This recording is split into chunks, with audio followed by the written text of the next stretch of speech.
Hi guys, welcome to another video.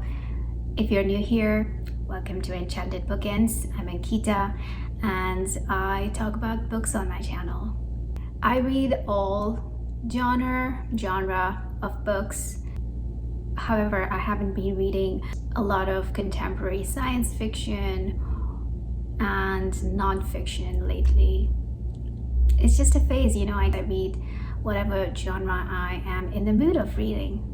Welcome to this video. In this video, I'm going to review Frankenstein and I won't be giving away anything, so it's a spoiler-free video. So if you haven't read it, you're safe. Now, I didn't read this book alone. I read it with David. So David and I decided to do a buddy read and we picked this book. And I'm so glad that we decided to read this book. I want you to hear David's thoughts on Frankenstein. So here's a short clip from him. Hi guys, my name is David and recently me and Ankita from Enchanted Bookends have been doing a bud read on Frankenstein by Mary Shelley. This is the uncut 1818 edition, and this writing style, because it's so old, it was a bit dry and it was flowery in places and it did drag every now and then. There were a couple of really slow chapters, but despite that, it was a very entertaining and enjoyable read. I pretty much understood everything that was happening. I really loved the characters.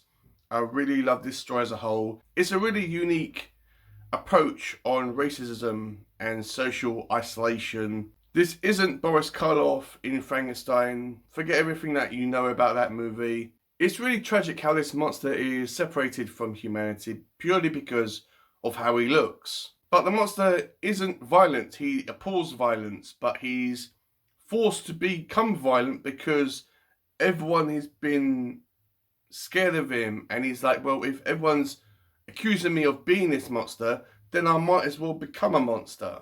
But in reality, this creature is very kind, he's very sympathetic. As I said, he's not violent whatsoever, despite his size and his appearance. He's very gentle, he's very articulate, he has a brilliant mind, arguably even more brilliant than Victor, his creator.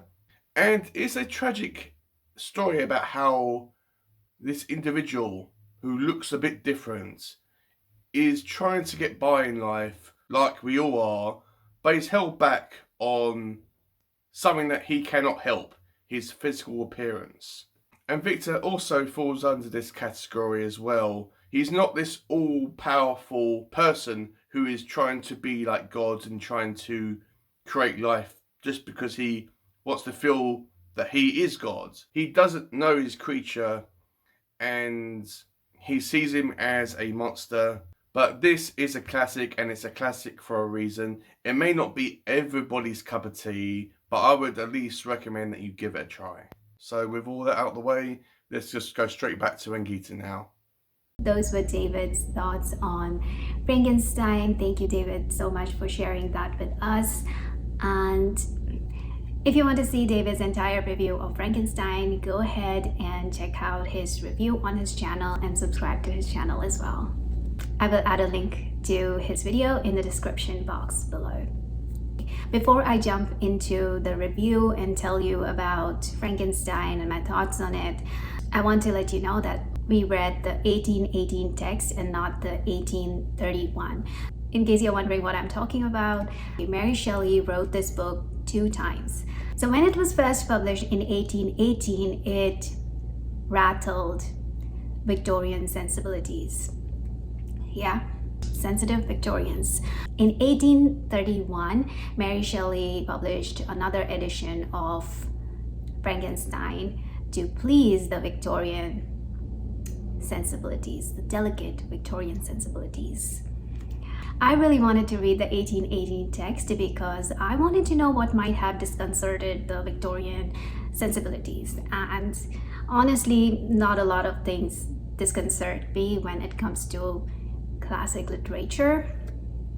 It's a classic and it's fiction. I was totally okay with reading the original text. Also, I read several articles online, and I found out that people who study literature, who are literature fanatics or scholars, I'm not a scholar, but I'm definitely a literature fanatic, so they tend to read the 1818 text versus 1831 text. The 1831 text is more popular now. So it's totally up to you which you want to read. There is definitely a shift in the perspective. The plot in both is same, but obviously Mary Shelley wrote the latter edition years later, so by then she had lost her husband, Percy B. Shelley, poet of the Romantic era. Yeah, and she also lost 2 of her children, I believe. So she had suffered a personal tragedy, and that, according to what I read online, that influenced her second edition of Frankenstein. And so there's like a shift in the perspective, but the plot is the same. Yeah, I'm gonna comment on the writing later in this video, so just remember that I'm talking about the 1818 text and not the 1831 text. This was the first time I read Frankenstein, never read it before. Reason being, I knew the story. My understanding always was that Frankenstein was the name of the monster, you know, the monster with stitches on his face and body and this huge being. Well, I was so wrong. And I realized that when I read this book, that Frankenstein is not actually a monster. Let me know in the comments down below if you have not read this book and you have always believed that Frankenstein is that big, scary monster. In this book, we follow Victor Frankenstein's story, okay? Victor Frankenstein, as a boy, was into occult sciences. He was interested in alchemy, and he studied the works of alchemists. By the time he went to university, or I think when he went to university, that's when his interest shifted from alchemy, you know, the occult sciences, to factual sciences. So he started studying natural philosophy or natural sciences. But even when he started studying factual science, he was still very much drawn towards the supernatural aspects of occult sciences. And so Victor used his knowledge of factual science to create a being from scratch. And it was quite interesting to read about how he created this being. There aren't like a lot of gory details into how he actually created the creature, but a lot of things are implied, like he scavenges for body parts in graveyard. He actually did that, and then he literally stitched everything together and he put together a human being. And yeah, so he created this creature, and even though he created the creature with the likeness of a human, this creature is grander than man, okay? This creature is 8 feet tall, or 8 feet or so tall, and he's really huge. He's like a giant human, okay? Imagine a giant human. That's what he is. And Victor Frankenstein does not put any effort in the appearance of the creature. So the creature basically is quite grotesque to look at, not a looker. And as soon as the creature takes his first breath, Victor is horrified of his own creation. He's in fact so horrified that he recoils and flees the scene, abandons his creature to be all by himself.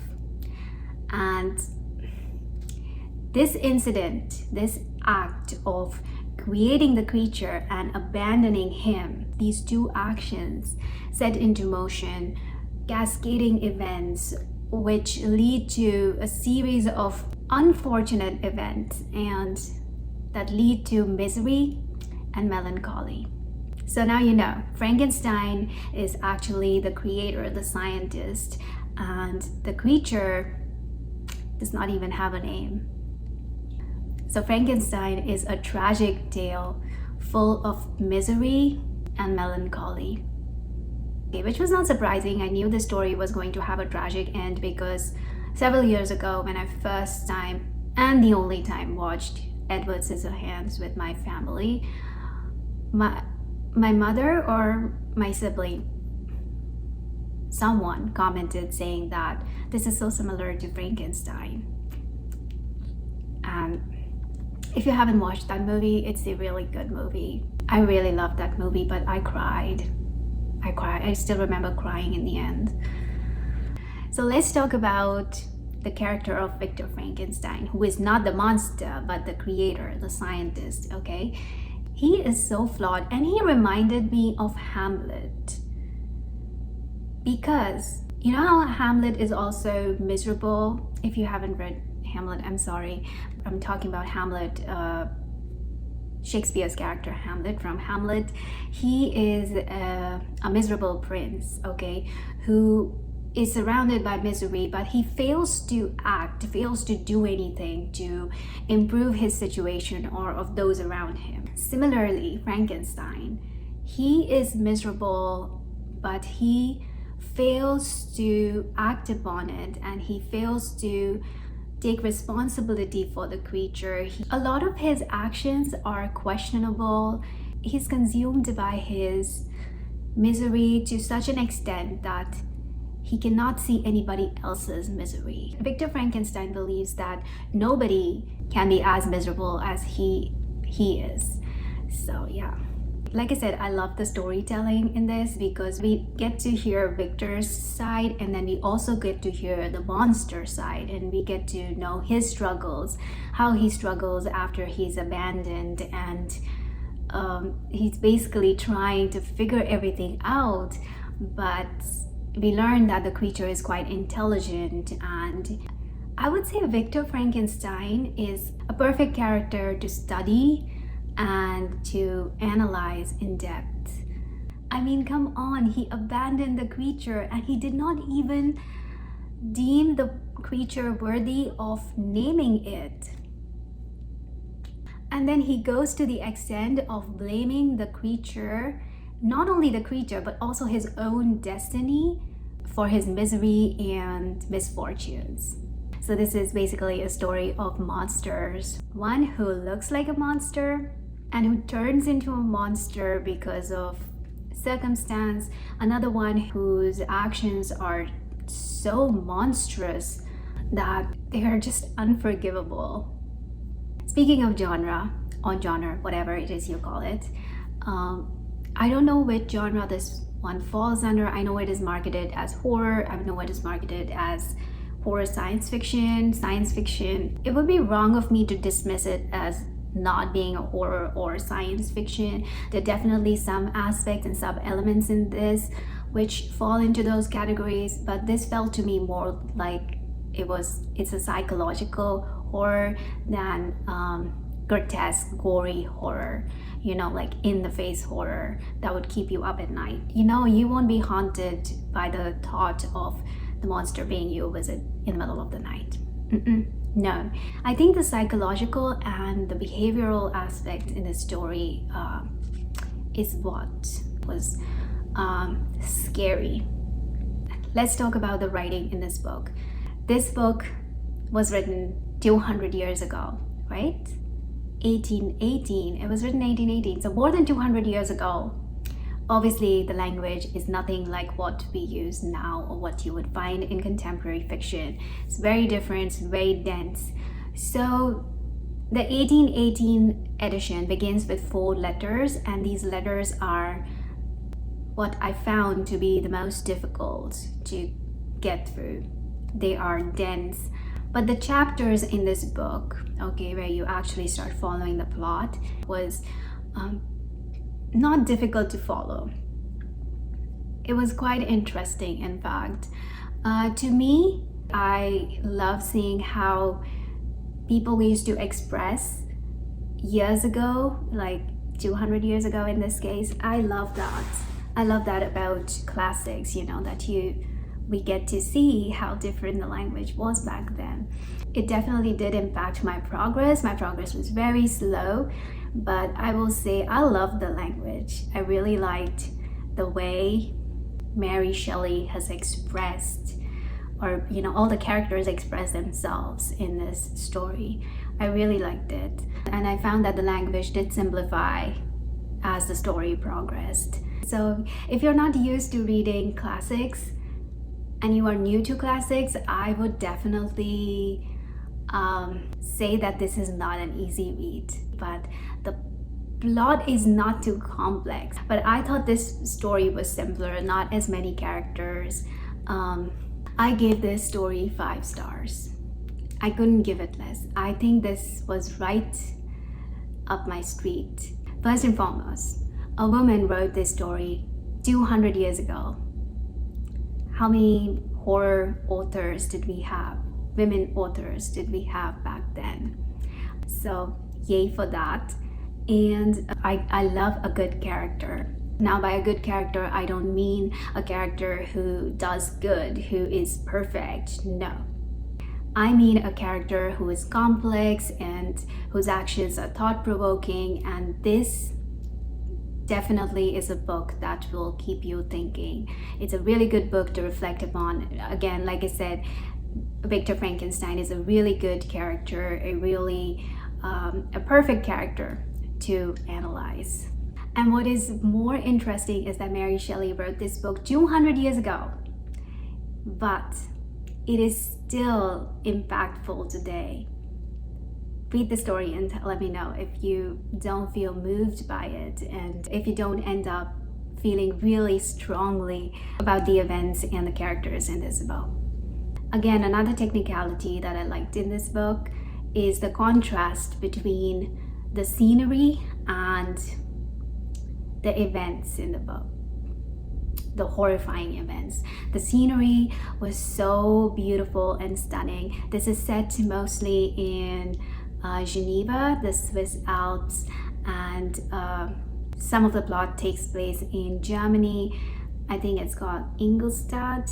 I might be saying it incorrect, but it's in Germany. And then the plot also moves to the UK. Just amazing. It's a good gothic, it is thought-provoking, it is a tragedy with an amazing character, an amazing plot, which left me heartbroken, but I loved it. I loved it so much. Alright, so that is my review of Frankenstein 1818 text by Mary Shelley, and I definitely see myself rereading this book possibly 5 years down the line, or maybe sooner, but I will be reading the 1831 text next. Please let me know in the comments down below if you've read this book and which edition you read and what your thoughts are. Thank you for watching this video. Please like this video and subscribe to my channel, and I will see you next time. Until then, bye bye.